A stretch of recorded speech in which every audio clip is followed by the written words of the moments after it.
Magandang araw mga brad.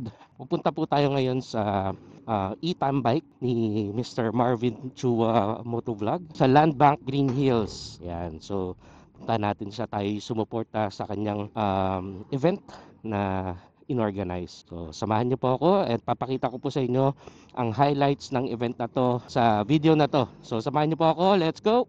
Radoli TV, let's go. At ayun. So near yet so far. Napaka-traffic.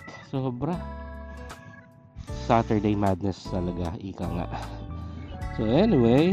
So malapit na tayo mag-EDSA. Nandito tayo.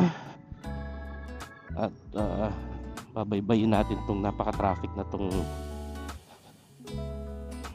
kalsada.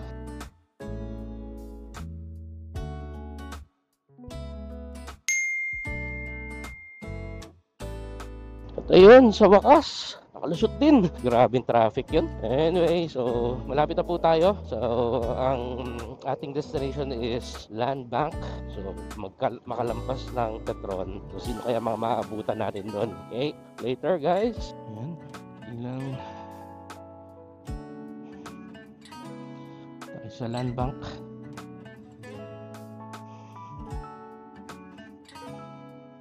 Ito. Land Bank. Wow, daming WSP.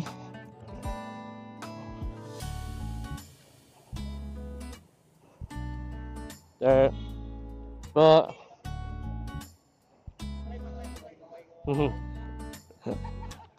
Ito. Ito. Ay, ito.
Gagawin natin dito para mabudol din kayo. Mabudol din kayo. Ito, nakikita nyo dito sa left corner, nakikita nyo kung ano yung mga setup nila, di ba? Soon. So, pinakamalayo sa Tayabas. Quezon Tayabas. Quezon, ayun na. Karipang Tayabas, Quezon pala to. Grabe, no? Okay, battery, abangan nyo na. Dapat ng Vista Verde. Kaya sabay na kayo po. Daan na, main road. Bukas may ride.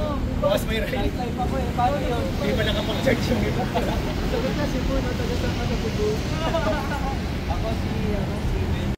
Kasi kapag gaganan pala, although sa big bikes din, di ba? Yung mga talon ng Pinasi. Talon ng Pinasi. Hindi ko rin, no? Yung talon tawid dagat. Ang tawag ng tawid dagat. Custom paint ang hinahanap, saka resibo lang naman. Pwede tayo maging voluntary magpaparehistro. Yun yung, at least alam nyo lang, kasi hindi naman tinatakil ko sa mga enroll natin, diba? Sa mga pinilan ninyo. Natanong lang, sasabihin lang lagi dyan, hindi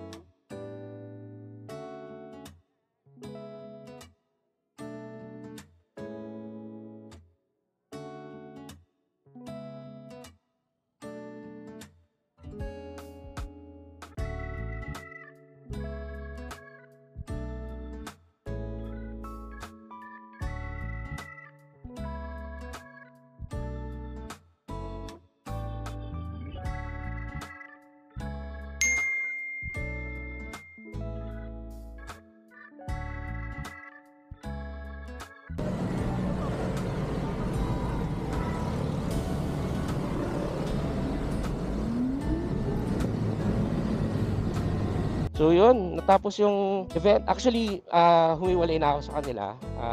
Sila ay mag-dinner pa. So maraming salamat Marvin Chua Motovlog, and nagkaroon ng e-tambike na ganito. Very fruitful, no, yung event. Marami tayong nakilala na mga user ng mga electric motorcycles from different brands ang mga carry nila. Of course, nandiyan ng Lodge e-bike, nandiyan yung mga ibang vloggers like sina Night Owl, so sina Ate Lynn, nandun sila lahat. So i-post ko na lang ulit yung mga highlights sa event na to.